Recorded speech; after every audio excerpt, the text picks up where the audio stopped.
तो बेसिकली हम लोग हॉस्पिटल के साथ टाई अप करते हैं और हमारा जो बेसिक ज़रूरत होती है वो हम बोलते हैं वो इमरजेंसी सर्विसेज के लिए।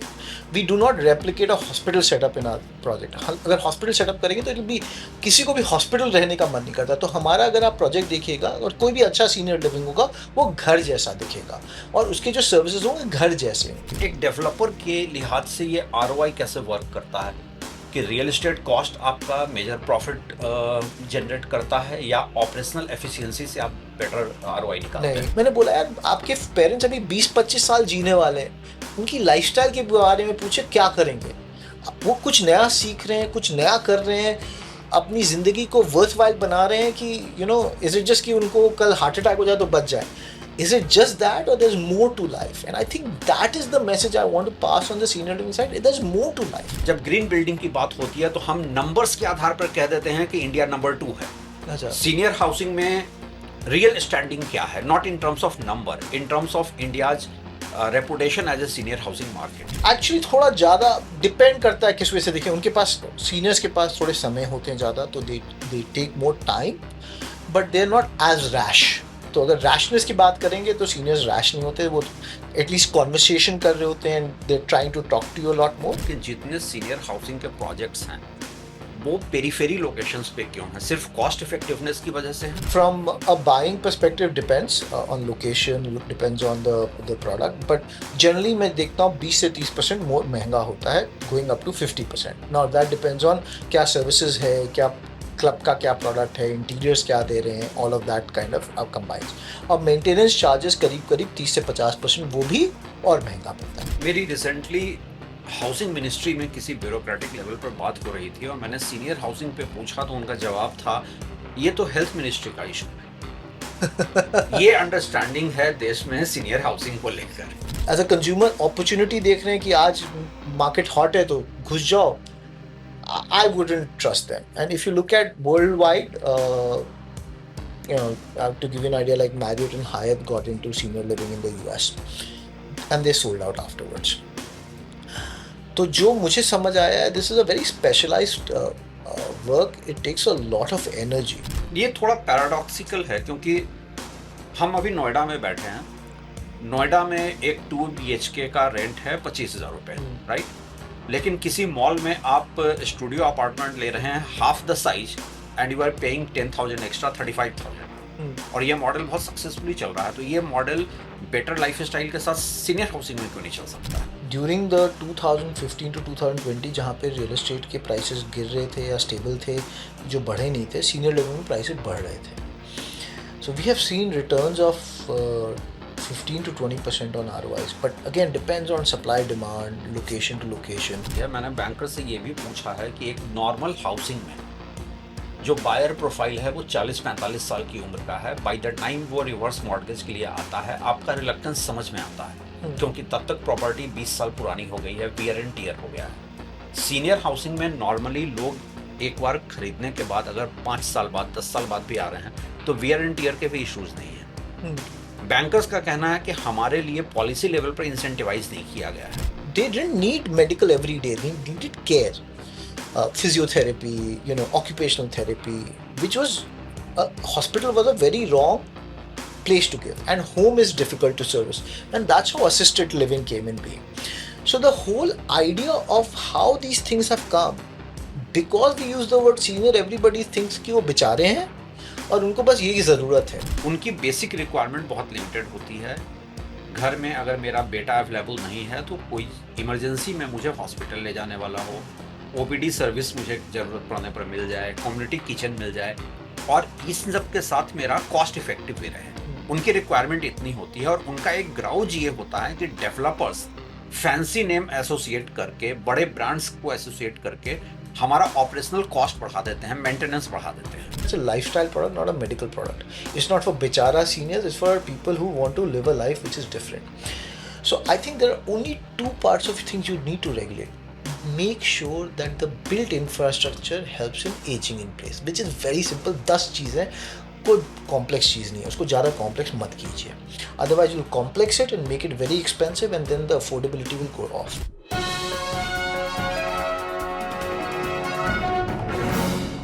इंडिया में जब भी रियल एस्टेट की बात होती है तो एक ग्राउंड सबका रहता है, ये बिजनेस नीड ड्रिवन नहीं है। कहीं डिमांड सप्लाई का मिसमैच है, कहीं अफोर्डेबिलिटी की जरूरत है और सुपर लग्जरी में सप्लाई हो रहा है। हर जगह फोकस प्रॉफिट मैक्सिमाइजेशन पे है और लोगों को लगता है ये एक ऐसा बिजनेस है जो नीड ड्रिवन नहीं बन पाया है। लेकिन एक सेगमेंट रियल एस्टेट का ऐसा है जो वाकई नीड ड्रिवन है, जिसकी इस देश में बहुत जरूरत है। अनफॉर्चुनेटली उसको लेकर अवेयरनेस बहुत कम है। मैं बात कर रहा हूं सीनियर हाउसिंग की। आज जबकि हम न्यूक्लियर फैमिलीज की तरफ बढ़ रहे हैं, लोग जॉब अपॉर्चुनिटी के लिए शहर से बाहर जा रहे हैं, बुजुर्गों को देखने वाला कोई नहीं है। सीनियर हाउसिंग एक ऐसा सेगमेंट है जो वाकई नीड ड्रिवन हाउसिंग है। इसको लेकर अवेयरनेस बहुत कम है और आज के इस पॉडकास्ट में हमारी कोशिश होगी हम इस देश के बुजुर्गों को समझा सकें कि आपके लिए सीनियर हाउसिंग एक लाइफस्टाइल चॉइस है, ये ओल्ड एज होम का बेटर ऑप्शन नहीं है। और इसको समझाने के लिए हमारे साथ आज हैं आसियाना हाउसिंग के जॉइंट मैनेजिंग डायरेक्टर अंकुर गुप्ता। इस देश में सीनियर हाउसिंग के पाइनियर्स में से रहे हैं। सीनियर हाउसिंग में इन्होंने कुछ बहुत बेहतरीन काम किया है। सर, स्वागत है आपका। और मेरा सवाल वहीं से शुरू होता है कि आम आदमी समझ सके क्या है सीनियर हाउसिंग का पूरा कॉन्सेप्ट। सो बेसिकली हम जब बोलते हैं तो सिंप्लीफाइड बोलते हैं, हम उम्र के दोस्त जैसा फीलिंग कभी नहीं होता। मेरे पापा बोलते थे कि वो ब्रिज पिलानी में पढ़े थे, कॉलेज में पढ़े थे, उनको हरदम बोले थे कि वो जिंदगी सबसे अच्छी कब थी, तो बोले मैं जब कॉलेज में था, and he wanted to recreate that in senior living. तो हमारा बेसिक कॉन्सेप्ट ये है कि सीनियर लिविंग में जहाँ बहुत सर्विसेज हैं, but the large part is जब एक उम्र के लोग साथ में रहते हैं, उनको उनका समय और उनके साथ जो वो मस्ती होती है वो रीबॉर्न होती है। और ये आप लोगों ने बुजुर्गों को लेकर के प्लान किया कि उनको इसकी सबसे ज्यादा जरूरत है। आई थिंक बहुत ज़रूरत है। हम लोग क्या होता है, एक आइडेंटिटी लूज़ कर जाते हैं आफ्टर रिटायरमेंट। हम पूरी ज़िंदगी मेहनत करते हैं, फैमिली चलाते हैं, और जब रिटायरमेंट का टाइम आता है तो हम अपना पर्पस भूल जाते हैं। जब हमारे पास पैसे होते हैं बट कुछ करने को नहीं होता है, और there is a lack of infrastructure in the country कि आप पार्क्स में जाना है तो बहुत दूर है, लो फ्लोर बसेस नहीं है, अगर आप ग्रोसरी शॉपिंग जाना चाहते हैं तो भी आपको अनकम्फर्ट है क्योंकि आप हैवी हैवी बैग्स कैरी कर रहे हैं। तो हम उस बेसिक चीज़ों को साथ में लेकर आते हैं। और ये पूरा सिस्टम ऑपरेट कैसे होता है, एक सीनियर हाउसिंग कैसे आप प्लान करते हैं, किस तरह उस तरह के बायर प्रोफाइल आते हैं तो उनको क्या सर्विसेज दी जाती है, कैसे ये बाकी दूसरे हाउसिंग से अलग है जहां बुजुर्गों के लिए 4 रिक्रिएशनल फैसिलिटी तैयार की गई हो, उससे ये अलग कैसे है और पूरा सिस्टम काम कैसे करता है। तो बेसिकली हम जो सर्विस देते हैं वो 55 प्लस को देते हैं, तो जो रह सकते हैं वो सबसे पहले 55 प्लस ही होते हैं। दूसरी चीज़, हमारी जो सिस्टम्स हैं वो 3-4 डिफरेंट भागों में डिवाइडेड है। एक तो कन्वीनियंस हो गया, आपका जो कन्वीनियंस होता है वो dining services, shops, delivery on on the door steps, तो उस टाइप के एक कन्वीनियंस हो गया। हमारे पास कॉन्सियाज भी होता है। सेकंड होता है वो एक्टिविटीज़ की एक्टिव लाइफस्टाइल, तो हमारे पास जो भी प्रोग्राम, एक एक एक्टिविटी इंचार्ज होता है जो बेसिकली सारी प्रोग्रामिंग करता है। थर्ड होता है मेडिकल सर्विसेज और इमरजेंसी सर्विसेज। मेडिकल सर्विसेज मेरे को अच्छा नहीं लगता बिकॉज हम मेडिसिन जब सोचते हैं तो बहुत सारी एलिमेंट्स के बारे में सोचते हैं। इमरजेंसी सर्विसेज देते हैं जहाँ पे किसी को दिक्कत होती है।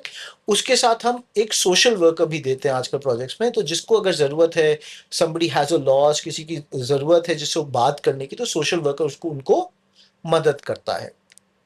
और चौथा जो मैं बोलता हूँ lifestyle, it's everything which you can think about, from electrician, plumber to transport services, all of those services are provided with in the project. इसमें कम्युनिटी किचन भी होता है। कम्युनिटी किचन भी होता है, that's a convenience part of our business. और दूसरी जो सबसे बड़ी जरूरत होती है लोगों की, मेडिकल सर्विसेज की।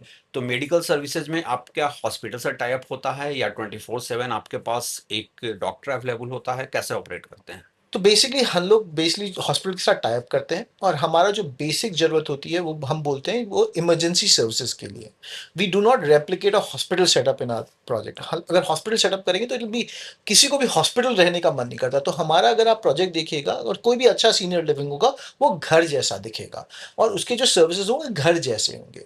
उसमें बस हम क्या करते हैं, एम्बुलेंस सर्विसेज रखते हैं, हमारे पास नर्सेज 24 घंटे रहते हैं, और डॉक्टर ऑन कॉल या डॉक्टर 2 घंटे ओपीडी के लिए आता है।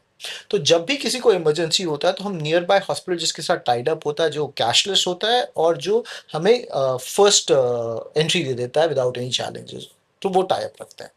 और अगर 55 ईयर्स से बिलो के लोग खरीदना चाहें तो हम्म। उनके लिए ऑप्शन नहीं है? नहीं, खरीद तो कोई भी सकता है। लेट्स से यूर 75, आपका बच्चा 45 का है और वो खरीदना चाहता है आपके लिए, it's more he is more than welcome to buy. Basically क्या है, अगेन जो कॉन्सेप्ट वो हम उम्र के लोग रहें तभी होगा ना कॉन्सेप्ट, अदरवाइज सीनियर लिविंग नहीं रहेगा। तो हम बेसिकली यही प्रमोट करते हैं कि जो एज ग्रुप है वो 55 प्लस रहे, बट बाइंग कोई भी कर सकते हैं। और इंडिया में जो सीनियर हाउसिंग की सबसे बड़ी जो प्रॉब्लम है परसेप्शन को लेकर है। एक जनरल परसेप्शन होता है, चूंकि हम लोगों ने उस दौर से हम निकल कर आए हैं जहां ओल्ड एज होम हुआ करता था, तो ये परसेप्शन बायस कितना आज भी एग्जिस्ट कर रहा है? तो कम हो रहा है, बहुत कम हो रहा है। मैंने अब जितना पहले हुआ करता था, जब हम मैं जब स्टार्ट किया था तो आई गॉट क्वेश्चंस कि आप तो पूरे देश का कल्चर ही चेंज कर रहे हैं, आप तो आप तो सबको बूढ़े घर में रखना चाह रहे हैं। एंड हम लोग को बहुत टाइम लगा समझाने में कि एक तो ये ज़रूरत है। उस टाइम भी 8% सीनियर्स अर्बन सिटीज़ में अकेले रहते थे। किड्स ट्रैवल कर गए, किसी के पास बच्चे नहीं थे, किसी के पास गर्ल किड्स थे, तो उनकी वो ऐसे ही अकेले रह रहे थे। तो ज़रूरत तो थी, तो हम हरदम बोलते थे ज़रूरत है जिसको हम पूरा कर रहे हैं। और अब तो जो सिचुएशन हो गई है, पेरेंट्स की बोल रहे हैं कि हमें ये लाइफस्टाइल चाहिए, बिकॉज हमें भी एक दिन पूरे दिन घर में नहीं बैठना, हमें एक्टिविटीज़ करना है, हमें दोस्तों के साथ जाना है, हमें उनके साथ डिनर करना है, हमारा उनके साथ शायद बाहर में जाना है। तो डिफरेंट टाइप के लोग डिफरेंट चीज़ करना चाहते हैं। तो अब तो अभी भी हरदम, मैंने अभी भी अमेरिका में मैं सुना हूँ कि इसका प्रॉब्लम अभी भी चलता है, बट बहुत कम हो गया आपने कहा अमेरिका में प्रॉब्लम चलता है परसेप्शन को लेकर, परसेप्शन को लेकर। और इंडिया में जब हम बात करते हैं तो परसेप्शन चेंज हुआ है क्या? ये सिर्फ अर्बन रियलिटी है या आप देख रहे हैं कि टीयर 2 3 सिटीज में भी ये परसेप्शन चेंज हुआ है? ये लार्जली अर्बन रियलिटी है, और स्पेशली जो लोग सीनियर लिविंग हमारे देश में देखे हैं, तो जब हमारा प्रोजेक्ट कोई देखता है तो उनको रियलाइजेशन होता है कि ये जो भी वो मिसकंसीव नोशन लेकर आते हैं वो सारा चेंज हो जाता है। आई हैव सीन किड्स जो पहले बोले थे कि पेरेंट्स बोले किड्स को कि मैं ये खरीदना चाहता हूँ, और किड्स बोले नहीं नहीं मत खरीदिए जब तक मैं नहीं आता, और वो जैसे ही आए बोले अरे चेक दे दीजिए। So we have seen that change happening. तो जो जितने लोग देख रहे हैं, और लकली अनलकली टीयर 2 टीयर 3 में इस टाइप के कॉन्सेप्ट अभी भी कम है। तो जैसे ये और बढ़ता जाएगा, I think knowledge will go up. तो आप ये मानते हैं कि अभी प्रीडोमिनेंटली ये अर्बन रियलिटी है, टीयर यस, 1 शहरों की रियलिटी है? करेक्ट। एक और बात अक्सर उठकर आती है कि जितने सीनियर हाउसिंग के प्रोजेक्ट्स हैं वो पेरीफेरी लोकेशंस पे क्यों हैं? सिर्फ कॉस्ट इफेक्टिवनेस की वजह से हैं? देखिए, मेरा दो बिलीफ है। कॉस्ट इफेक्टिव, तो जब हमने स्टार्ट किया था तो कॉस्ट इफेक्टिव रास्ता था हम लोग को। बेसिकली जब हम भिवाड़ी में स्टार्ट किए थे, और भिवाड़ी करीब 45 मिनट्स फ्रॉम गुड़गांव है, तो जब हमने स्टार्ट किया था तो हमने इसलिए स्टार्ट किया था कि जो हमारे रेगुलर प्रोजेक्ट जो लोग खरीद रहे थे दिल्ली से, वो सीनियर्स थे। तो हमारे सीनियर्स ऑलरेडी अट्रैक्ट हो रहे थे क्योंकि कॉस्ट कम था, ग्रीन स्पेसेस ज़्यादा थे, इंफ्रास्ट्रक्चर बेटर था। और अब हम देख रहे हैं because of pollution, because of these cities becoming jam packed even further, तो लोग चाहते हैं कि मेरे को सिटी के पास रहना, बट सिटी के अंदर it's very difficult to have an identity in that sense, तो they prefer these outskirt locations. और सीनियर हाउसिंग में भी दो कॉन्सेप्ट की अक्सर बात होती है, एक होती है सीनियर हाउसिंग, एक है असिस्टेड लिविंग। तो असिस्टेड लिविंग और सीनियर हाउसिंग में आप डिफरेंशिएशन कैसे करते हैं? बेसिकली सीनियर लिविंग हम बोलते हैं एक्टिव लोगों के लिए, दैट इज इंडिपेंडेंट, जिनको कोई मदद डे टू डे लाइफ में नहीं चाहिए। और असिस्टेड लिविंग बोलते हैं जो एक्टिविटीज ऑफ डेली लाइफ में जिनकी मदद चाहिए। उसका activity of daily life brush, transport, like मेरे को व्हील चेयर है, या मेरे को कपड़े चेंज करने में डिफ़िकल्टी हो रही है, टॉयलेटिंग में डिफ़िकल्टी होती है, एक्टिविटीज़ खाना खाना या खाने बनाने में डिफ़िकल्टी होती है, उनको हम एक्टिविटीज़ ऑफ डेली लिविंग कहते हैं। तो इसमें एक्चुअली कोई मेडिकल केयर नहीं है, इसमें जो केयर है वो मोर ऑफ लाइफस्टाइल केयर है। तो सीनियर जब एज करते हैं तो ये ज़रूरत बढ़ जाती है। तो उनको जो जब ध्यान रखते हैं तो हम असिस्टेड लिविंग में ध्यान रखते हैं, और independent living is that.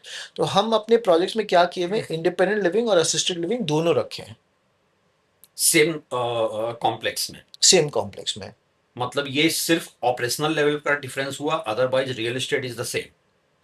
Operation और उसका लुक एंड फील भी थोड़ा डिफरेंट होता है, बिकॉज इंडिपेंडेंट लिविंग में हम 2 बेडरूम 3 बेडरूम सीनियर्स की जितनी लाइफस्टाइल की जो जरूरत है वो देते हैं. In an assisted living we give a 1 bedroom apartment, because वहां पे जो जरूरत है वो overtakes the want of the customer. तो हम लोग assisted living like studio apartment type का देते हैं. और ये पूरा बिजनेस मॉडल काम कैसे करता है? आपके लिए कैसे काम करता है, एक एस्पेक्ट है, दूसरा ये सीनियर्स के लिए कैसे काम करता है, उनके लिए कितना कॉस्टली अफेयर होता है ये? तो सीनियर्स के लिए बेसिकली आप एक घर खरीद रहे हैं, you are making an investment, ठीक है ना. तो अगर आप सीनियर हैं और खरीद रहे हैं तो you making a real estate investment like any other real estate investment जो रेंट पे चढ़ा सकते हैं, जो ग्रोथ करती है. तो generally I don't treat it as like an expense, I treat it like an investment. जो एक्सपेंस होता है वो आपका मंथली मेंटेनेंस चार्जेस होता है, जिसमें बहुत सारी सर्विसेज चार्ज होते हैं. तो truly speaking monthly maintenance charges, because वो बहुत लोगों में शिफ्ट हो जाती है, तो एक्चुअली आपको सस्ता पड़ता है. But you don't have individual choice. तो आप ये नहीं बोल सकते मैं स्विमिंग पूल नहीं यूज करूंगा इसलिए मैं पे नहीं करूंगा. तो अगर आप स्विमिंग पूल यूजर नहीं है तो आपको शायद वो लगे यार मेरे पास चॉइस नहीं है. बट ओवरऑल जितने मैं सर्विसेज दे रहा हूं आपको, अगर वो आप इंडिविजुअली लेते तो आपको एटलीस्ट 3 गुना पड़ता वो कॉस्ट. और अदर बिकॉज वो शेयर्ड हो रहा है तो आपको मंथली मेंटेनेंस चार्जेस एक्चुअली सस्ता पड़ता है. And you have choices of dining. अगर आपको करना है तो डाइनिंग में आप डाइनिंग कीजिए. अगर आपको केयर गिविंग चाहिए या डॉक्टर के पास चाहिए तो उसका एक अलग से आप चार्ज पे करते हैं. जो ऑडियंस में हमारे ये पॉडकास्ट देख रहे हैं, उनके मन में एक सवाल उठेगा कि compare to a normal housing society hmm. कितना ज्यादा कॉस्टली प्रपोजिशन है ये? देखिए, from a buying perspective depends on location, depends on the product. But generally मैं देखता हूँ 20 से 30% मोर महंगा होता है, going up to 50%. Now that depends on क्या सर्विसेज है, क्या क्लब का क्या प्रोडक्ट है, इंटीरियर्स क्या दे रहे हैं, all of that kind of combines. और मेंटेनेंस चार्जेस करीब करीब 30 से 50% वो भी और महंगा पड़ता है. तो इसीलिए बहुत सारे लोग शायद अभी सीनियर हाउसिंग में शिफ्ट नहीं हो रहे होंगे, क्योंकि पोस्ट रिटायरमेंट जो है सबकी अर्निंग कम हो जाती है, तो वो थोड़ा इकोनॉमिकल मॉडल भी चाहते होंगे. एक्चुअली आप देखिएगा जो मेरे बायर्स हैं, एटलीस्ट जो मैं अदर सीनियर लिविंग प्लेयर से बात करता हूँ, वो एक्चुअली अगर अब सिटी में घर है आपका, उसका वैल्यू आज 5-7 करोड़ रुपए होता है. उसको आप बेचिए और आपको सीनियर लिविंग आज 1 से 2 करोड़ रुपए में मिलता है. तो एक्चुअली आपको 4 करोड़ रुपए का इन्वेस्टमेंट बच जाता है जो कैश फ्लो हो जाता है. And most of our seniors put that in a fixed deposit और एन इन्वेस्टमेंट प्लान. और उसके जो इंटरेस्ट इनकम से उनका माने मोर देन हैप्पीली उनकी जिंदगी का खर्च निकल जाता है. Actually it's more comfortable and it's gives you financial security of a different kind. तो हमारे तो सीनियर्स बहुत सारे बने, they're cash rich and they actually want to spend on lifestyle. तो हमारे जो एवरेज सीनियर्स, हमने अबाउट 5-7 साल पहले रिसर्च किया था क्या खर्चा करते हैं. They spend about 70,000 to 1,50,000 rupees a month, which is what are average senior spend. अब वो आप इन्फ्लेशन लेकर ₹1,00,000 से 1,80,000 के आसपास होगा. आपने कहा एवरेज बाइंग जो है सीनियर हाउसिंग की 1 से 2 करोड़ रुपए के बीच में है एवरेज. वैसे तो Yeah, सीनियर हाउसिंग में लग्जरी ऑप्शंस भी आ गए हैं. correct. ये 1 से 2 करोड़ का जो बजट आप बता रहे हैं वो दिल्ली एनसीआर का है. करेक्ट. पैन इंडिया लेवल पे अगर हम देखें तो एवरेज कितने का एक मेरे को सीनियर लगता है हाउसिंग? जितना एवरेज यही होगा, 1 से 2 करोड़. कुछ तो 75 लाख में भी है एंड कुछ 2.5-3 करोड़ में. But I think 80% of the product जो मार्केट में अवेलेबल होगा वो 1 से 2 करोड़ रुपए का. और एक डेवलपर के लिहाज से ये आरओआई कैसे वर्क करता है कि रियल एस्टेट कॉस्ट आपका मेजर प्रॉफिट जनरेट करता है, या ऑपरेशनल एफिशिएंसी से आप बेटर आरओआई निकालते नहीं, हैं? ऑपरेशनल एफिशिएंसी में, ऑपरेशंस में कोई पैसा नहीं है. Actually it's a very difficult business और उसमें हम लोग को तो शुरू में लॉस ही होता है मेंटेन करने में. Over time it becomes neutral. और हमारा जो कमाई होता है वो रियल एस्टेट सेल्स से होता है, because we charge a premium to the regular market. तो जो मार्केट अगर आप रेगुलर हाउसिंग में दे रहे हैं उसमें प्रीमियम चार्ज करते हैं और वहां से हमारा कैश फ्लो निकलता है. बट यहाँ पे 2-3 खर्चे हमारे एक्स्ट्रा लगते हैं. एक तो बिकॉज हमारे सेल्स की स्पीड जो रेगुलर हाउसिंग की होती है वो सिमिलर नहीं होती है, तो इसकी जो सेल और स्पीड है वो थोड़ी स्लोली चलती है. तो आपका एक इंटरेस्ट कॉस्ट बढ़ जाता है. सेकंड, हमारा कंस्ट्रक्शन कॉस्ट इसमें हेवियर आता है, बिकॉज आपको इसमें grab rails, wheelchair friendly accessibilities, lifts which are not jerk free, वो सब देना पड़ता है, जिसके कारण आपका खर्चा दूसरा ज़्यादा आता है। और तीसरा, मार्केटिंग के खर्चे इसमें ज़्यादा आते हैं, बिकॉज आपको इसको एजुकेट करना कस्टमर को, बिकॉज कस्टमर को नॉलेज नहीं है, तो एजुकेट करने में थोड़ा टाइम लगता है। एक सवाल थोड़ा लाइटर नोट पे है कि इंडियन हाउसिंग सोसाइटी की एक आइडेंटिकल प्रॉब्लम है जब हम ऑपरेशनल एफिशिएंसी की बात करते हैं। एक आइडेंटिकल प्रॉब्लम है कि बहुत जल्दी बायर ग्रुपिंग करके उनके बीच में लीडर्स खड़े हो जाते हैं, उनको आरडब्ल्यूए से टेक ओवर करना है। सीनियर हाउसिंग में ये सारे प्रॉब्लम्स नहीं आते हैं। ये वर्ल्ड वाइड प्रॉब्लम है, और ये मैंने अमेरिका भी गया था और मैं सीनियर लिविंग में देखा, सेम चैलेंजेस थे। अगर आप जो मैंने कोई अगर आप कोई सीनियर, एक बहुत फेमस वहाँ पे शो है साइनफेल्ड, तो उसमें उनके उसके पेरेंट्स एक फ्लोरिडा में सीनियर लिविंग में रहते हैं, और उनकी भी ये सेम लड़ाई के बारे में मजाक उड़ाया जा रहा होता है। तो it's a challenge everywhere, it's got its good and it's bad. थोड़े से जो सीनियर जो जो चाहते हैं वो हमें अपने फुट पे रखते हैं, और sometimes it gets a little more dirty, तो डिफिकल्ट होता है हैंडल करने में।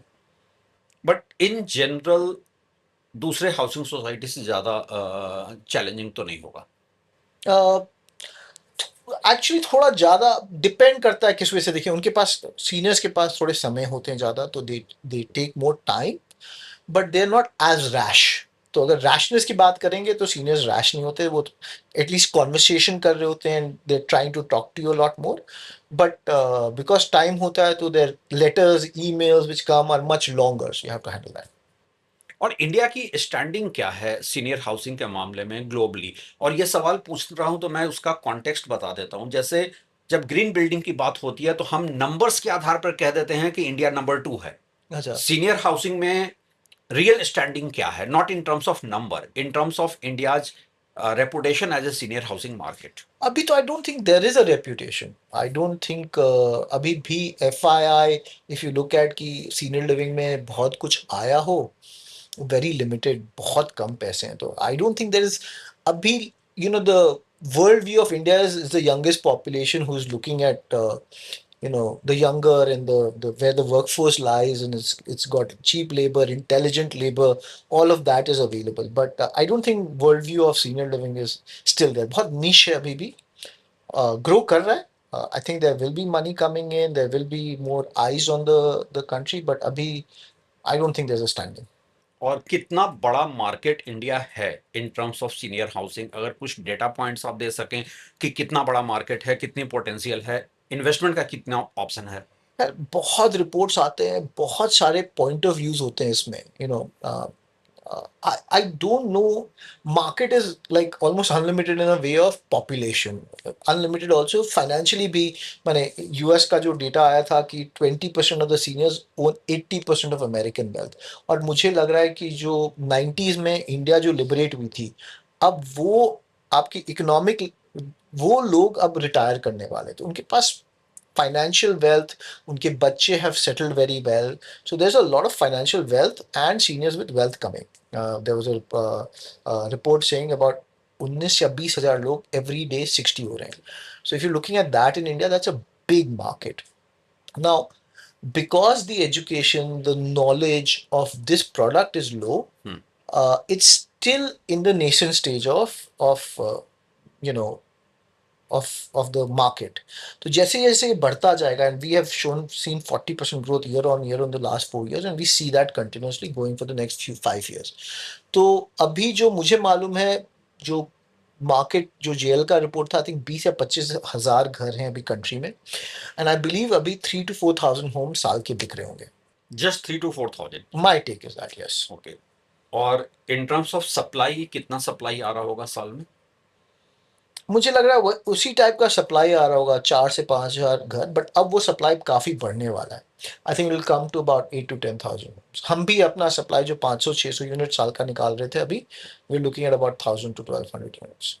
और ये डिमांड सप्लाई गैप जो इंडियन हाउसिंग की रियलिटी है, क्या ये सीनियर हाउसिंग की भी रियलिटी है? मेजर रियलिटी है। आई थिंक सप्लाई तो कुछ है ही नहीं, और demand is very high, there is a need, but people have no knowledge of the product. People वो जब एड देखते हैं तो उनको लगता है कि ओल्ड एज होम है। अभी they are not able to understand ये कैसे वर्क करता है प्रोडक्ट। तो जैसे जैसे ये और लोग रहते हैं और नॉलेज बढ़ता है, we believe it's like a hockey stick effect. तो अभी पहले ऐसे था, मैं फर्स्ट जब स्टार्ट किया ऐसे आया, फिर नीचे गिरा, अब we are seeing this growth and I think it will go up considerably. Senior housing में इनिशियली सिर्फ 3-4 प्लेयर्स थे, अब बहुत सारे प्लेयर आ गए हैं, लेकिन ये जितना स्पेशलाइज्ड सेगमेंट है, आपको क्या आप इस बात से एग्री करेंगे कि ऑपरेशनल एफिशिएंसी आगे चलकर इंडस्ट्री में एक बहुत बड़ा चैलेंज बनेगा? आई थिंक मैंने हरदम जो एक एक होता है, making money is nothing wrong. मेरे को जब लगता है जब प्लेयर्स अपॉर्चुनिस्टिकली आते हैं ना, then they do end up doing very bad work, because अब their whole and soul is making money, not the consumer. So if you come from a mindset of whole and soul of money, then you don't do a good job. And if your whole and soul is coming from a consumer mindset, money is there to be made. Okay. So I think this opportunistic play की अभी अच्छा है, देखो ये लोग पैसा कमा रहे हैं, हम भी कमा सकते हैं, या तो सप्लाई साइड नहीं है, मेरा लैंड थोड़ा दूर में है, उसको मैं कन्वर्ट कर लेता हूँ, अभी हरियाणा में पॉलिसी आ गई है तो 2 एकड़ में मैं सीनियर लिविंग बना देता हूँ। ये चीज is not a good situation and I think इसके कारण कस्टमर भी हर्ट होंगे। बट व्हाट आई अभी जो मैं अप्रिशिएट कर रहा हूँ, अभी एटलीस्ट जो मैं देखा हूँ, जितने अपॉर्चुनिस्टिक प्लेयर्स आए they have not done very well. Only very few have got the money and did something, but large part of the opportunistic developer group have failed in this project, and we have seen it number of times. They have failed in terms of delivering the right product market fit or in terms of sale ही नहीं हुआ, operational efficiency. Sale ही नहीं हुआ। Buyers are very very conscious in this, आपको पैसे देने से पहले प्रूफ मांगेंगे। और शायद यही वजह है कि सीनियर हाउसिंग में भी अनसोल्ड इन्वेंट्री की अब न्यूज आने लगी है। आई थिंक सो, बिकॉज वो मैंने हमारे पास तो जो भी डिलीवर्ड होता है वो तो बिक जाता है। सो आई पर्सनली बिलीव कि because of this this issue की अभी बिलीफ ही नहीं है कि आप क्या कीजिएगा, you just selling a concept, you not selling the truth. तो senior are very scared of it. The only other fear is कि सीनियर लिविंग में प्रेशराइज सेल्स बहुत होता है, वर्ल्ड वाइड प्रेशराइज सेल्स होता है। आई रिमेंबर मैं यूके का एक सेल्फ रेगुलेटेड इंडस्ट्री ने डाला हुआ था, कस्टमर को हम 30 दिन देंगे आफ्टर दे बाय कि they can exit the flat. So they have 30 days of cooling off period to say कि को प्रेशराइज सेल किया तो वो निकल सके। And I think that's a very important thing in the industry, otherwise we will do, some people will do pressurise sales and people might sign a cheque and then they get hurt. क्या ये senior housing में एक cross industry reality है? Pressurise sales का हम्म। अभी तो नहीं लग रहा है जितना मेरी नॉलेज है, but I am a little scared of that area honestly. तो अभी जितना नॉलेज है वो लगता नहीं प्रेशराइज सेल्स। क्योंकि प्रेशराइज सेल की एक और प्रॉब्लम ये होती है कि यंग क्राउड के पास टाइम होता है लिटिगेशन में जाने का, सीनियर्स अवॉइड करना चाहते हैं। अवॉइड भी करना चाहते हैं, it's time taking. At the end of the day वो लिटिगेशन कर भी लें, टाइम लगता है लिटिगेशन में, it's effort and your financially, you've taken a call as a family to move there. Most of our buyers are end users, right? तो at the end of the day मैंने पैसे लगा के अपने retirement का एक सपना देखा है, और अगर वो सपना नहीं पूरा होता है तो it hurts, emotionally it hurts, physically it hurts, family wise it hurts. So it is a challenge. और सीनियर हाउसिंग को इस समय इंडिया में आप कैसे डिफाइन करेंगे? नीड बेस्ड प्रोडक्ट जैसा मैंने कहा, या लाइफस्टाइल चॉइस, क्या है ये? आई think it rotates between need and lifestyle. एक जो मेरे को बहुत, I remember a very important conversation I had in the US, और जो जो उसको नीड बेस्ड बनाती है इंडिया में, और वो भी बहुत जरूरी है। We all know between a husband and a wife one will live longer than the other. So senior living acts like an insurance product. तो जिस दिन आपको like you're a young couple in your 60s, आपको जरूरत नहीं है, it's a lifestyle product. But the problem is there is going to be a time when one of you guys will live longer.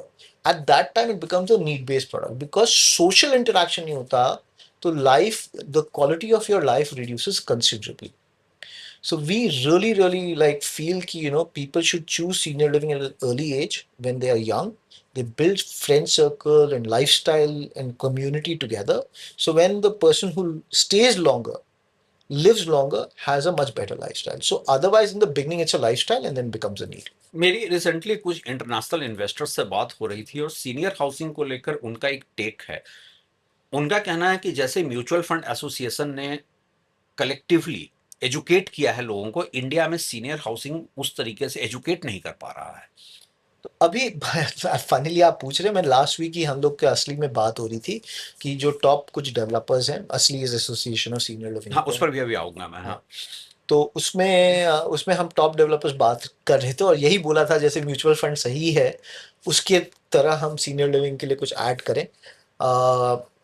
Hopefully हम कुछ करेंगे। Association of senior living in India जो है, एएसएलआई, हम्म। वो कैसे कंसेप्चुअलाइज़ किया गया? उसमें कौन-कौन मेजर प्लेयर हैं? क्या उसका स्कोप है? सो एसोसिएशन ऑफ सीनियर लिविंग एक कॉन्फ्रेंस था, एक चाइनीज कंपनी, सिंगापुरियन कंपनी थी जो कॉन्फ्रेंस कर रही थी दिल्ली में। I think it was called retirement world India और समथिंग, जिसमें हम थे, मैं था, एक मंसूर भाई थे who is basically a consultant on senior living. I think उस टाइम तारा थी from Antara. I think there were about 5-6 of us, I don't exactly remember the whole name. और उस टाइम हमने डिसाइड किया था कि वी नीड अस, बिकॉज उस कॉन्फ्रेंस में हमने देखा 20 लोग आए हुए थे।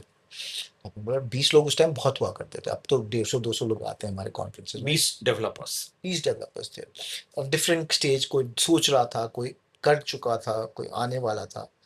एंड वी conceptualized it कि we should do this together। और अब तो मैंने, if you look at more or less every big player, Primus, Columbia Pacific, Epoch Elder Care, Antara, us, Pranjape Schemes, आप more or less जिस brigade.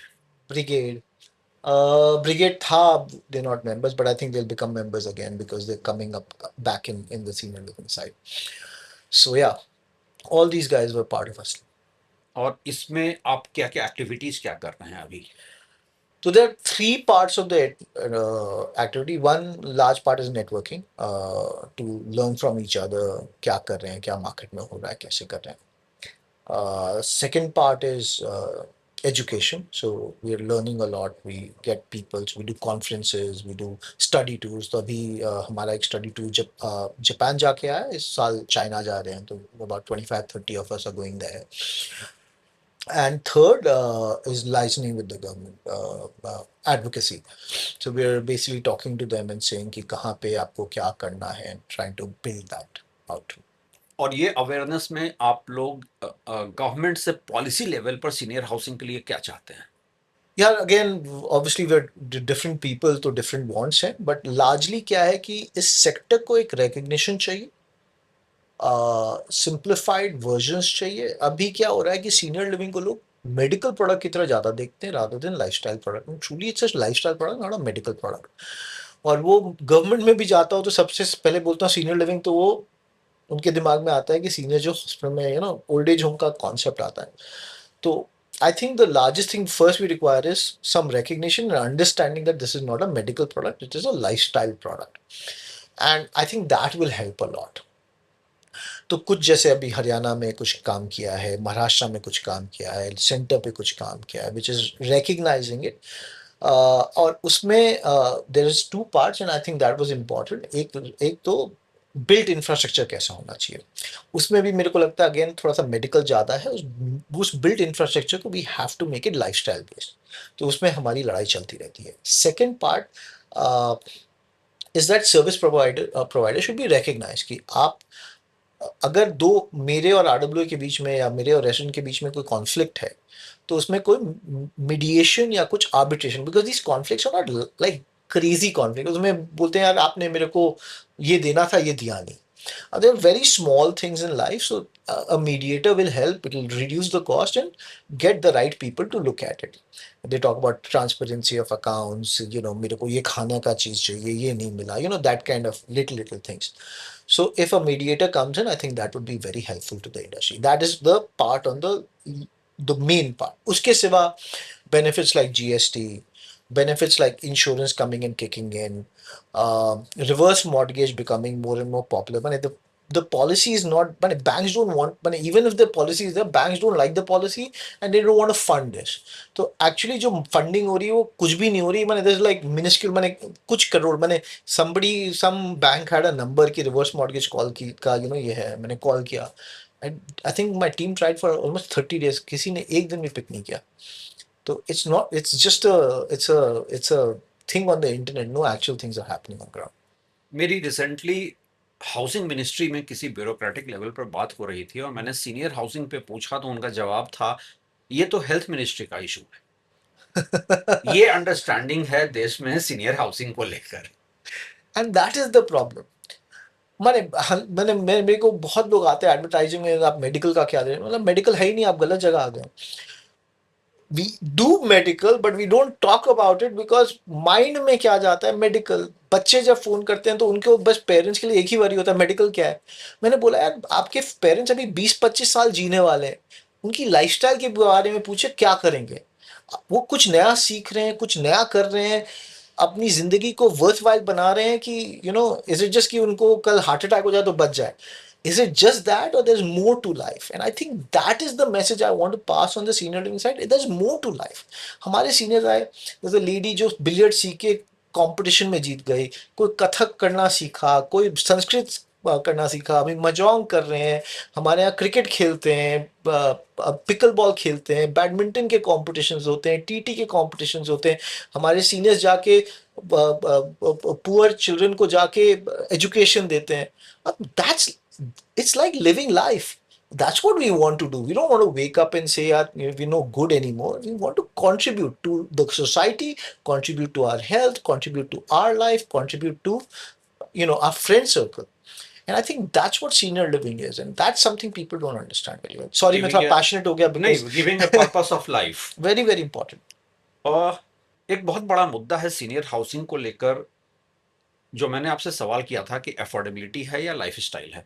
आज भी जो बायर सेगमेंट है, जो लोग परचेजर हैं, जितनों से मैं मिला हूं, ज्यादातर लोग लाइफस्टाइल चॉइस के तौर पे जा रहे हैं, क्योंकि जिनको अफोर्डेबिलिटी की जरूरत है वो कई बार अफोर्ड नहीं कर पाते हैं। तो रिवर्स मॉर्गेज को सीनियर हाउसिंग में कैसे इंट्रोड्यूस किया जा सकता है? I think reverse mortgage बहुत important product है. I don't even think from buying, from servicing. तो देखिए क्या है कि cost of real estate is one, but आपको लाइफस्टाइल क्या है कि because you're in shared services आपके पास चॉइस नहीं है। अगर आप अपने घर में रहने तो आपको चॉइस है यार मेरे को जनरेटर ऑन करना है कि नहीं करना है, मेरे को चॉइस है कि मेरे को स्टाफ चाहिए कि नहीं, मुझे कुक चाहिए कि नहीं। बट अगर आप सीनियर लिविंग में रह रहे हैं तो मेरे पास शेफ भी होगा, मेरे पास आपके लिए गार्ड भी होगा, मेरे पास आपके लिए जनरेटर सेट भी होगा, मेरे को आपको बैकअप भी देना होगा, मेरे को लिफ्ट के एएमसीज भी देने होंगे, कौन सी आज सर्विस है तो कौन सी आज सर्विस भी देना है, इलेक्ट्रिशियन प्लम्बर मैंने प्रॉमिस किया तो इलेक्ट्रिशियन प्लम्बर भी दूंगा। अब ये आपके पास चॉइस नहीं है, ये मैं आपको मेंटेनेंस देना पड़ेगा। सो रिवर्स मॉर्गेज का जो सबसे बड़ा फायदा है कि वो आपको एक एन्युटी इनकम देता है फॉर लाइफ। तो अगर आप अपने घर को छोड़े और 50 लाख रुपए आपको कैश चाहिए तो आप अपने घर में भी रह सकते हैं और आप अपनी जिंदगी को fully जी सकते हैं। And now your real estate has become liquid without losing the sense of ownership, without losing sleep कि मेरे को ये कल प्रॉपर्टी मेरे हाथ से चली जाएगी। फिर ये रिलक्टेंस क्यों है? बैंकिंग की तरफ से है या बैंक को ये इंसेंटिवाइज नहीं किया गया है कि ये प्रोडक्ट ल्यूक्रेटिव कैसे बने? तो ये मुझे अभी तक समझ नहीं आया ऑनेस्टली रवि जी। मैं काफ़ी लोग बैंकर से भी मिला, मैं जाके एनएचबी से भी मिला जब ये प्रोडक्ट को देखा। तो एक जो मेरे को सबसे बड़ी बात लगी कि लोगों को डर लगता है, बैंक्स को डर लगता है, उनको कभी भी अपनी प्रॉपर्टी उनको अपने हाथ में जाके उसको सेल करने का मन नहीं करता। That's very expensive, it takes a lot of time and effort और कैश फ्लो की क्लैरिटी नहीं होती है। बट मेरा बिलीफ ये है कि अगर अच्छी प्रॉपर्टी है जिसका प्राइस बढ़ रहा है तो आप जब let's say I take a loan on year 1, तो लेट्स से 1 करोड़ का है, आपने 50 लाख रुपए लिया तो 50 लाख तो इक्विटी बच गई आपकी, उस पर लेट्स से इंटरेस्ट चल रहा है। बट 20 साल में वो प्रॉपर्टी लेट्स से वर्स्ट मैं बोल रहा हूँ कि 2.5 करोड़ रुपए की हो जाएगी। तो 1-1.5 करोड़ रुपए की इक्विटी रहती है और उस पर लेट्स से 1-1.5 करोड़ रुपए इंटरेस्ट लेकर 1-1.5 करोड़ रुपए का आपका वो भी रहता है। सो माई बिलीफ इज जनरली जो अपना जो उनका बच्चा है जिनको ये इनहेरिटेंस मिल रहा है, they might come and try to pay the equity out, pay the loan out and say ये मेरे को प्रॉपर्टी चाहिए। And good property will do that. But I don't think that belief is there in the, and इस belief को करना बड़ा मुश्किल है बिकॉज अब सीनियर को आप लोन देंगे वो 20 साल बाद पता चलेगा कि एक्चुअल मार्केट में क्या हो रहा है। तो I don't think there is clarity in the bankers mind. There is some unclarity on what they say. मेरे को कोई सीनियर्स बोला मुझे इनकम टैक्स लग गया तो और मेरी प्रॉपर्टी नहीं है, मैं तो किसी और की प्रॉपर्टी में रह रहा हूँ। मैंने बोला कि अगर आप कोई भी घर खरीदता है तो मॉर्गेज लेते ही हैं, तो वो सेम चीज़ हो गया, वो भी एजुकेशन नहीं है। तीसरा चीज़ मैं अपने बच्चे को देना चाहता हूँ। आप अभी भी दे रहे हैं, आप उतना बस लोन ले रहे हैं, आप रिमेनिंग इक्विटी तो अपने बच्चों को ही दे रहे हैं। सो ये जो लैक ऑफ नॉलेज है वो एक बड़ा प्रॉब्लम है। एंड चौथा, किसी बैंकर ने मेरे को ये बोला था कि स्टैम्प ड्यूटी की भी क्लैरिटी नहीं है। जब कोई ओन करता है उसके बाद लोन लेता है, is it considered sale of property, is it considered mortgage of property? उस पर किस पे लगेगा? मेरे अकॉर्डिंग तो इट्स मॉर्गेज। तो मेरे अकॉर्डिंग तो क्लियर है कि स्टैम्प ड्यूटी मॉर्गेज पे लगना चाहिए। But I have heard this kinds of fears. I am not true which is the right fear. मैंने बहुत सारे इस पे बैंकर्स से बात की है। मैंने बैंकर से ये भी पूछा है कि एक नॉर्मल हाउसिंग में जो बायर प्रोफाइल है वो 40-45 साल की उम्र का है। बाय द टाइम वो रिवर्स मॉर्गेज के लिए आता है, आपका रिलक्टेंस समझ में आता है, क्योंकि तब तक प्रॉपर्टी 20 साल पुरानी हो गई है, वियर एंड टियर हो गया है। सीनियर हाउसिंग में नॉर्मली लोग एक बार खरीदने के बाद अगर 5 साल बाद 10 साल बाद भी आ रहे हैं तो वियर एंड टियर के भी इश्यूज नहीं है। बैंकर्स का कहना है कि हमारे लिए पॉलिसी लेवल पर इंसेंटिवाइज नहीं किया गया है। अब ये जिम्मेदारी किसकी है? एएसएलआई की ज्यादा जिम्मेदारी बनती है, बैंकर्स की बनती है?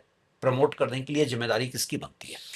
देखिए, एज अ सोसाइटी हमारी सबकी जिम्मेवारी बनती है ऑनेस्टली, बिकॉज हमें अगर ये जब तक प्रमोट नहीं करेंगे और सीनियर्स को अगर मैंने मेरे पास मैं एसेट हैवी हूँ, कैश लेस हूँ, तो किसी के लिए अच्छा नहीं है।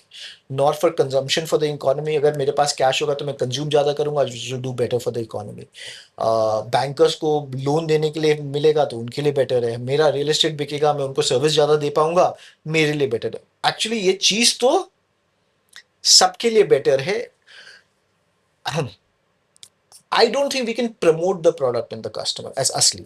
What we can do is talk to banks and NHBs and all of that. तो as असली हम कर रहे हैं, बट हमें वो अभी तक नहीं, प्रमोट करने की नहीं, एएसएलआई का रोल इसमें पॉलिसी एडवोकेसी का तो हो सकता है। एकदम पॉलिसी एडवोकेसी और वो कर रहे हैं हम लोग। मैं जैसे बोला, मैं एनएचबी जाके मिला लोगों से, मैं बैंकर्स से मिला, मैं गवर्नमेंट में हम लोग जब भी मिलते हैं तो बात करते हैं, but we are not seeing any action. और इसमें अभी भी because of this unclarity it's a concern. मैं एक्चुअली अभी एक हम लोग we have made a group on reverse mortgage, जिसमें एक स्टूडेंट भी है, कोई companies which want to get into reverse mortgage as a specialised thing, वो भी हैं जो हम करने की कोशिश कर रहे हैं, बट अभी तक सक्सेस नहीं मिला। Will keep trying, you never know. अभी आपने बहुत अच्छा एक मुद्दा उठाया था कि जो हम लोग बात करते हैं म्यूचुअल फंड एसोसिएशन की तरह से एएसएलआई प्रमोट कर सकता है सीनियर हाउसिंग को। इस पर कोई प्लान ऑफ एक्शन है या बहुत इनिशियल स्टेज में अभी आप लोग हैं? अभी बहुत इनिशियल स्टेज में, बिकॉज ये again it's not as big of a market as mutual fund. हमारे पास जो कैश फ्लोज अवेलेबल है वो बहुत लिमिटेड है, और उसमें भी प्लेयर्स लिमिटेड है। और हमारे अभी डिफरेंट लेवल्स ऑफ इंटरेस्ट है, राइट? कोई फाइनेंशियली अच्छा कर रहा है, कोई अभी उतना अच्छा नहीं कर रहा है। Somebody wants to pick big big money, तो वो बोल रहा है मैं अगर ज़्यादा पैसा डालूंगा तो मेरा नाम भी आना चाहिए, दैट काइंड ऑफ थिंग। तो अभी वो थोड़ा सा उसको ऑर्गेनाइज करने में चैलेंज होगा।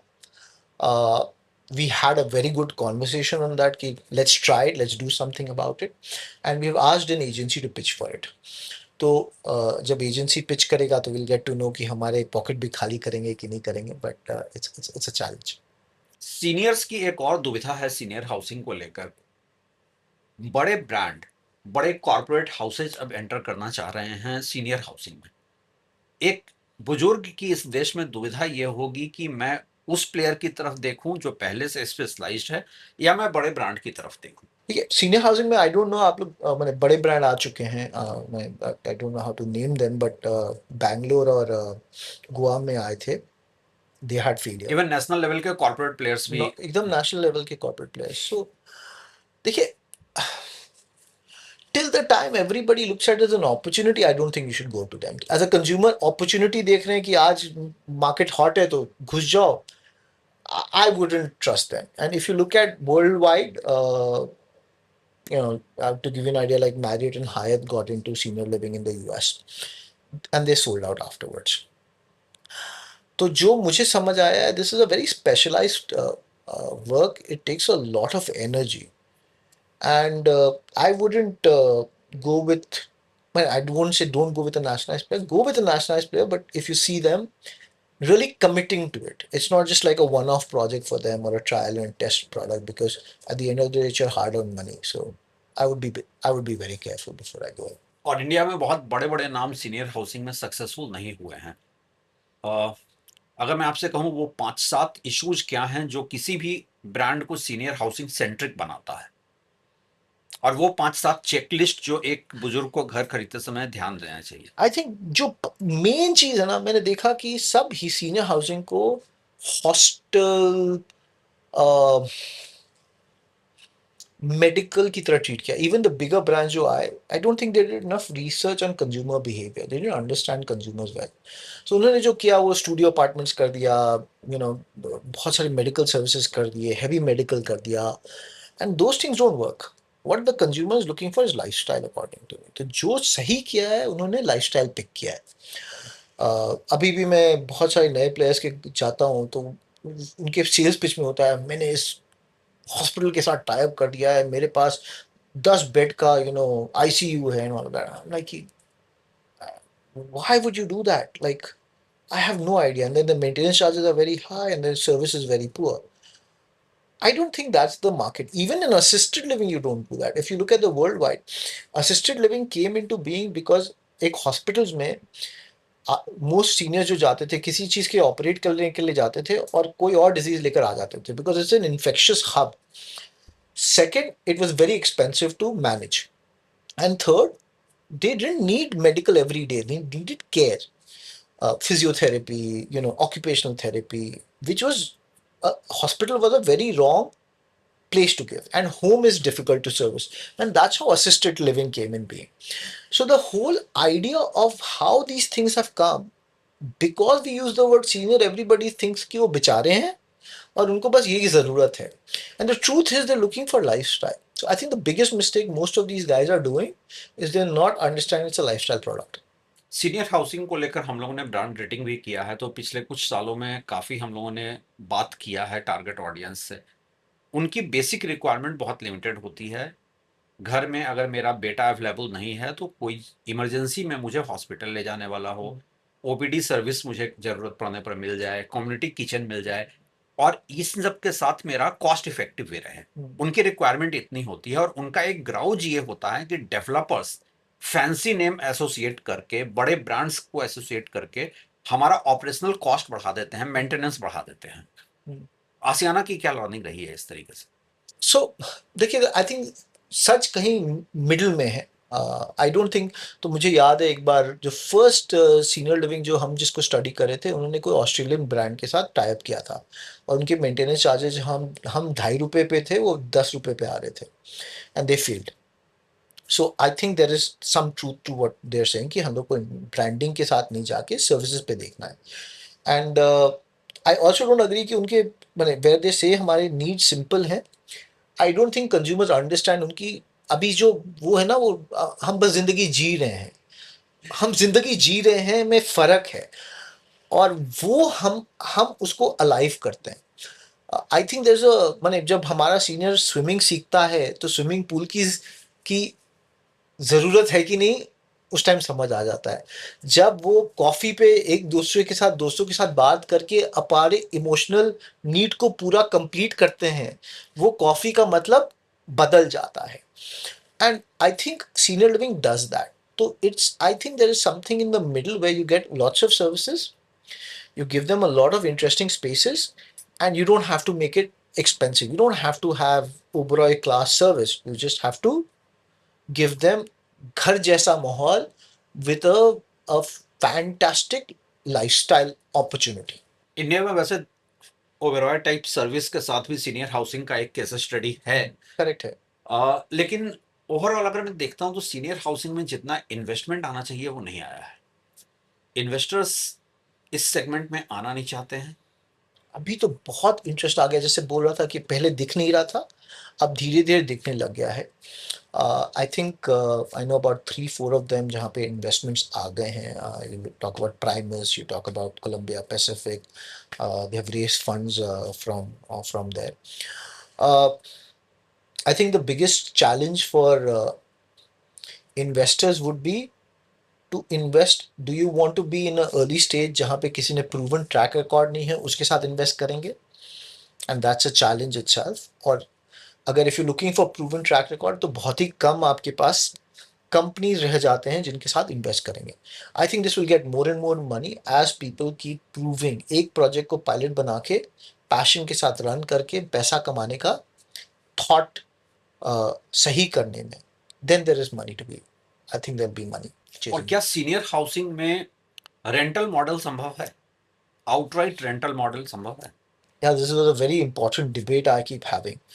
तो there are rental models, but अगर आप वर्ल्ड वाइड रेंटल मॉडल्स को देखिएगा, pure rental models, there is a deposit cum rental model, वो तो आप किसी टाइम पे भी कर सकते हैं, because when you take a deposit, it's almost like selling a home. The only thing you're guaranteeing them is a return on the you're returning the money to them, but that also is on sale of the unit. So if you look at the worldwide, which is in Australia, it's called DMF, deferred management fee. In US, it's called high deposit model करके है शुरू में. तो it's almost like buying a house, कि आपको $1 million का deposit करना होगा और $1,000 आपको पर मंथ देना है for services. It's almost like selling a home, but you don't have the ownership right to it. So these models are available. They should work in India, but they've not still worked in India yet, because I don't think there's enough trust on developers कि मैं इतना पैसा दे दूं कि वो refund होगा कल, और I don't have ownership right on it. Rental models, if you look at pure rental models, they work for people who are in their a little later in their age, 80s, 85, 90, जहाँ पे उनको लगता है कि at a stage after 4-5 years they'll need assisted living or assistance. तो जो अभी नया एक मॉडल में अभी चाइना गया था, तो they had done a very high end project, Nanjing में करके है जगह, जहाँ पे वो they were attracting about 80-year-old independent living guys, but पूरी सर्विसेज वहीं देते थे, so they can age in place. वहाँ रेंटल उस टाइप के में मुझे लगता है रेंटल मॉडल वर्क करेगा, बट अर्लियर स्टेज में बहुत मुश्किल है rental model, because we have this sense of ownership. और मुझे अगर मैं 65-70 का हूँ, I know I have 20-25 years लेफ्ट. So I think it's still a buying model. And if you look at the US, अगर फ्लोरिडा देखिएगा, जिसमें बहुत घर हैं जो बेसिकली सेल मॉडल में. But we like to call, if you look at other developers, they'll keep saying rental model, but I think it's a concept, not a sale pitch. लेकिन outright cell model जो है senior housing का India में, उस वजह से भी senior housing का पेनिट्रेशन टीयर 2-3 सिटीज तक नहीं जा रहा है. मुझे नहीं लगता रेंटल मॉडल से जाएगा. Rental will become as a financial product for a developer. First, he'll put more money, because he has to build the house, he has to furnish the house. अब unfurnished, ACs ये वो आपको डाल के much more product को usable बनाना पड़ेगा. सो एक तो इन्वेस्टमेंट बढ़ जाता है. उसके बाद जो डेवलपर्स को लोन जिस परसेंटेजेस में मिल रहे हैं, they're at anywhere between 10 to 15%. Now, if you're looking at a home where you're building at 10 to 15%, and now you're looking at your return, you have to make better returns than that. So your rental values will have to go up considerably higher. Which, if you look at a regular housing, जो next door है 25,000 रुपए में rent में मिल रहा है, और यहाँ पे आपको 75,000 रुपए देना पड़ेगा, तो आपको फाइनेंशियली कैसे सेंस मेक करेगा, I don't understand that. Either you'll have to do very, very good quality economies of scale with how you build services around it and how you do your homes. And seniors who are younger don't want to rent one bedroom apartments. They want to buy 2, 3 BHK, 4 BHKs, penthouses like homes. So what happens is this becomes a problem. So at 80s, I will see rental model come along, but they will be are you again. Sure seniors जो है उनको बड़े size के घर चाहिए? क्योंकि world over जो trend देखा जा रहा है डाउन साइजिंग का देखा जा रहा है. Seniors want to downsize after Downsize to what? Retirement. Spaces. I know, but अभी किस साइज के घर पे रहता है उस पर डिपेंड करता है ना. मेरे बायर्स डाउनसाइज कर रहे हैं, बट वो 4,000 स्क्वायर फीट से 2,000 स्क्वायर फीट आ रहे हैं. वो 5,000 से 2,500 स्क्वायर फीट आ रहे हैं. 3,000 से 1,500 स्क्वायर फीट आ रहे हैं. मेरे को तो कस्टमर्स की कंप्लेंट आते हैं कि आपके घर छोटे हैं, मुझे और बड़ा चाहिए. तो our sales of bigger homes are much better than smaller homes. And that is, मैं जितने लोगों से इंडस्ट्रीज में बात किया हूँ, सब बोल रहे हैं कि 1 BHK बिक ही नहीं रहा है, 2 BHK 3 BHK बिक रहा है. ये थोड़ा पैराडॉक्सिकल है क्योंकि हम अभी नोएडा में बैठे हैं. नोएडा में एक 2 BHK का रेंट है 25,000 रुपए, राइट? लेकिन किसी मॉल में आप स्टूडियो अपार्टमेंट ले रहे हैं half the size, and you are paying 10,000 extra, 35,000. हम्म। और ये मॉडल बहुत सक्सेसफुली चल रहा है, तो ये मॉडल बेटर लाइफस्टाइल के साथ सीनियर हाउसिंग में क्यों नहीं चल सकता है? Yeah, again, this is a difference of opinion. अब वही depends on what age bracket, right, family size, all of that. तो अगर मैं हस्बैंड वाइफ हूँ, I want a certain size. There are people who say कि 1 BHK में भी मुझे 2 टॉयलेट्स चाहिए, बिकॉज हस्बैंड एक टॉयलेट यूज़ करता है, वाइफ एक toilet. I have heard so many husband and wife saying कि I want separate rooms to stay in. So it's a very lifestyle driven kind of choices. Some people say मेरे 2 बच्चे हैं, जब वो आए तो मेरे को 2 रूम चाहिए, इक्वल साइज के चाहिए, कि वो लोग जब दोनों आए तो दोनों रहें। अरे मेरे बच्चों के साथ उनके मेरे ग्रैंड चिल्ड्रन भी आते हैं, उनके लिए भी मुझे रूम चाहिए। So it's a affordability and a lifestyle question. Okay. So if the studio apartment is very well done with great quality of life, it will pick up, but I think the age bracket will be higher, not lower. मैं थोड़ा सा digress कर रहा हूँ क्योंकि आपकी बातों से मुझे एक क्वेश्चन जो हमारे एनआरआई ऑडियंस में बहुत लोगों ने पूछा है कि हमने अगर पेरेंट्स के लिए सीनियर हाउसिंग लिया, Hmm. हम उनसे मिलने जाएंगे तो हम कहाँ रहेंगे, उसका क्या मॉडल होता है? तो हम तो बोलते हैं आप उस घर में रहिए, don't stay outside, please stay in the house. तो जनरली हमारे जो सीनियर्स हैं वो 2 बेडरूम 3 बेडरूम बनाते हैं, और उनके बच्चे आके उनके साथ रहते हैं। We actually make grand childrens play areas. हम one of the things we, I remember, मैं अब नाना नानी के घर जाता था, I would hang out with नाना नानी, बट मैं जाके फिर क्रिकेट खेलता था बाहर, right, like that was our life style. And that is the same thing which is not change much. मैं आता हूँ, I want to spend some time with नाना नानी, but after that I want to go swimming. I want to, if I'm a younger kid, I want to do the play, or I want to go play tennis. I want to go have my little bit of that circle. So we want to make the home attractive for the grandchildren to come for the summers. And how long can they stay? We say temporary basis, don't stay for permanent. अब उसका शुरू में हमने 60 दिन बोला था, तो हमारे प्रोजेक्ट में सब कुछ सोचते 60 दिन है, बट द 60 दिन या टेम्पर, द आइडिया इज कि we don't want to change the flavour of the project. तो अगर परमानेंट रहने लग जाएंगे तो फ्लेवर चेंज हो और जाएगा। इनकन्वीनियंस दूसरे सीनियर्स के लिए होगा। हाँ, इनकन्वीनियंस होगा। They require different lifestyle, they these guys require different lifestyle.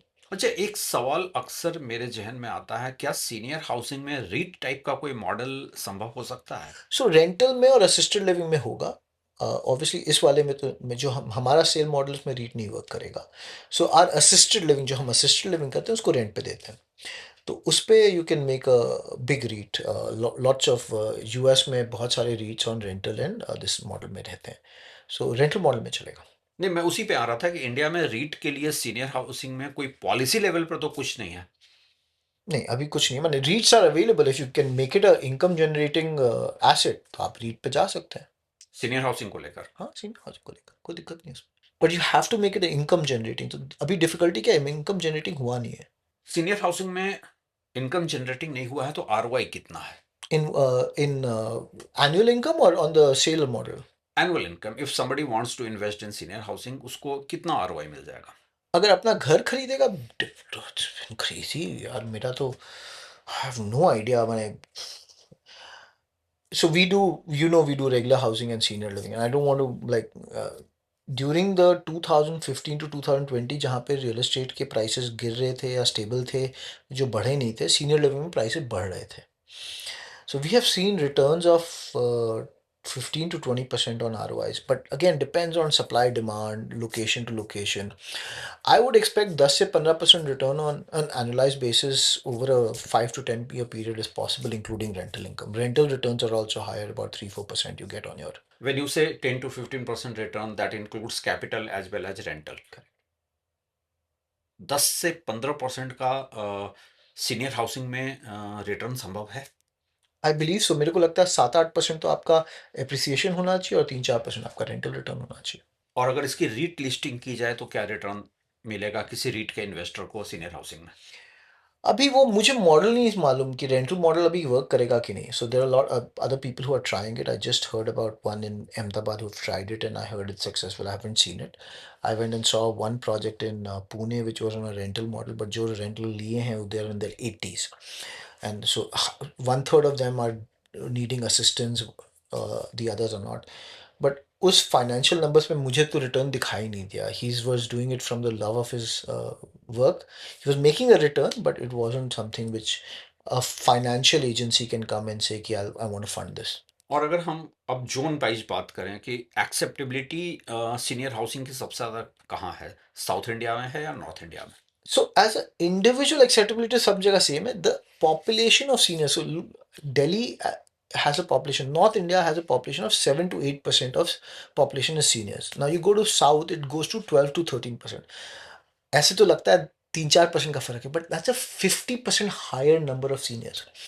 Second, they have always been higher educated. So seniors living जो work करता है, it's you need to have a certain level of education in that. And third, the per capita of seniors income in South has been higher and they live longer. So South actually is definitely a superior market in the sense of demographics, education, and income. North India, the thing is growing considerably because the population, the demographics is changing. We are getting older in North India, but right now it's still comparatively And less. how do you assess West on zone? So number one is South, number two is West, number three is North. North India में सबसे ज़्यादा acceptability कम है senior housing की। As a, I think demographics कम है इसलिए acceptability कम है. Demographic कम है या माइंडसेट की भी प्रॉब्लम है? अगेन मेरा बिलीफ है कि माइंडसेट की ज्यादा प्रॉब्लम नहीं है, मेरे को लगता है डेमोग्राफिक्स की है. मतलब दैट्स माय बिलीफ. परसेप्शन की वजह से ऐसा नहीं है कि एक्सेप्टेबिलिटी नहीं हो रही है सीनियर नहीं, हाउसिंग की। साउथ में भी वैसे ही है. मैंने आई मीट इनफ पीपल जो बोलते हैं यार तुम बुड्ढों के लिए घर बनाते हो, and I get the same feeling in north also. I just think the demographics is very different, that's all. और आपके बायर में कितने परसेंटेज सीनियर हाउसिंग के डायरेक्ट अपने लिए परचेज कर रहे हैं, कितने लोग अपने पेरेंट्स के लिए ले रहे हैं? 98% अपने लिए खरीद रहे हैं 98%? और अपने कैश से खरीद रहे हैं. No bank funding? Bank funding तो ऐसे भी नहीं है सीनियर। हाँ, तो सीनियर्स जो बच्चे खरीदते हैं, कुछ कुछ सीनियर्स आते हैं जो 56 57 पे खरीदते हैं, तो वो बैंक फाइनेंसिंग लेते हैं.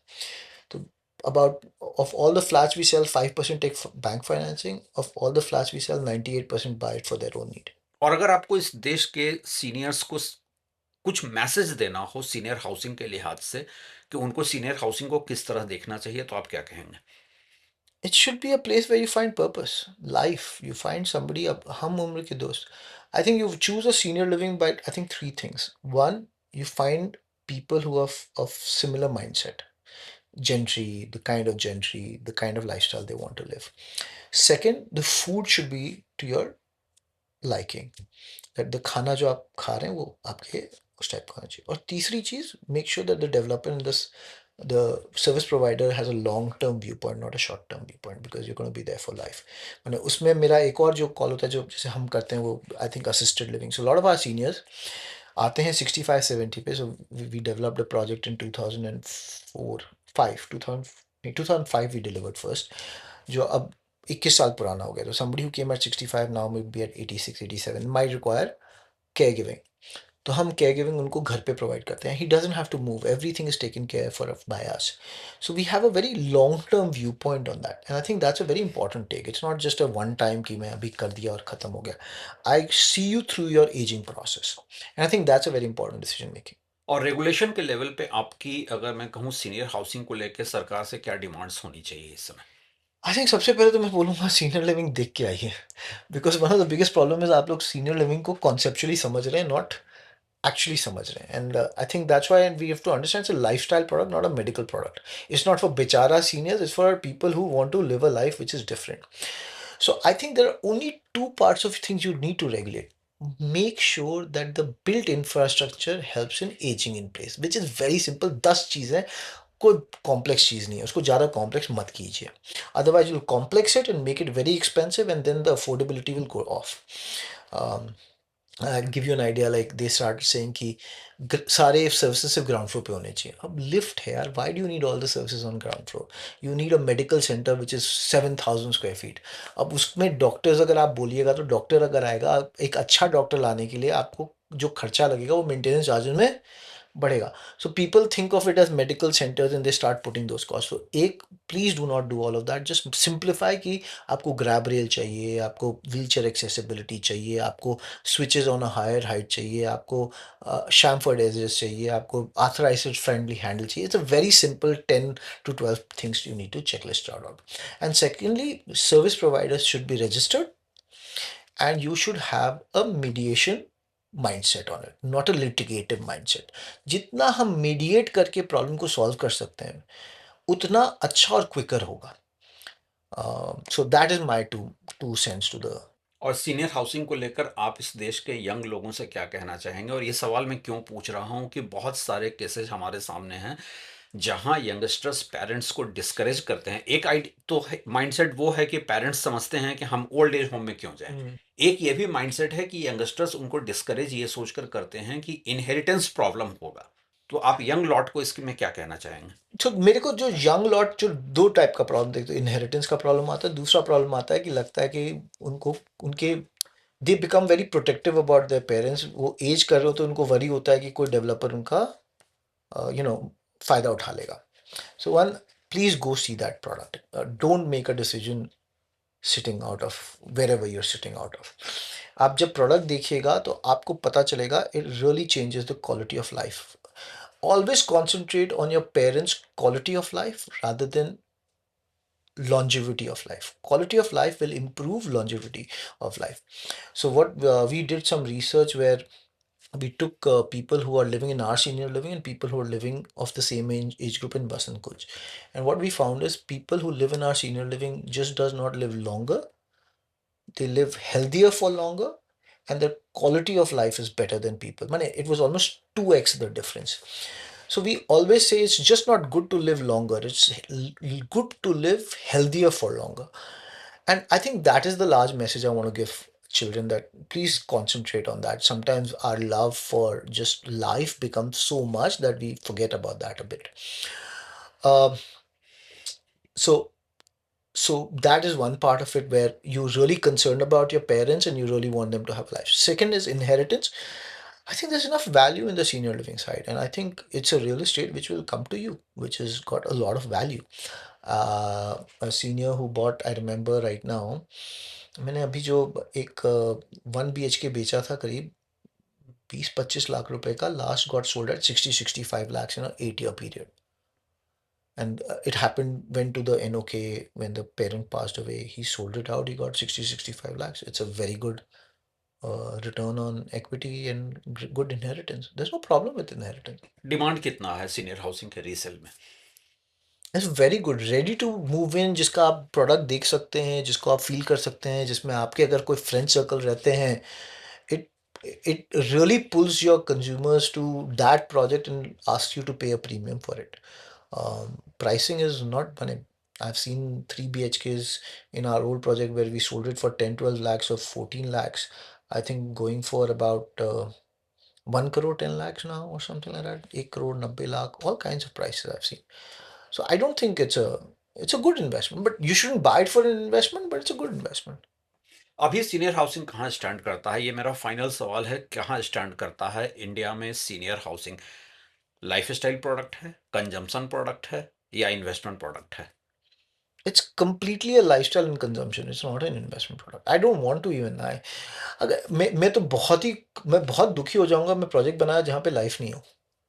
At the end of the investment product में क्या होता है, फिर एक्चुअल यूजर्स नहीं आते हैं. I like right now we just delivered a project जिसमें मैं 3 महीने में 4 months अबाउट 100 ऑक्यूपेंसी हो गई. हाँ, लाइफस्टाइल हो रहा है वहाँ पे, जुम्बा क्लास हो रहे हैं वहाँ पे, कॉफ़ी पे कॉन्वर्सेशंस हो रहे हैं वहाँ पे, डांस का कंपटीशन चल रहा है, टीटी चल रहा है, कैरम चल रहा है, महजोंग चल रहा है, लाइब्रेरी फुल है. You get lifestyle.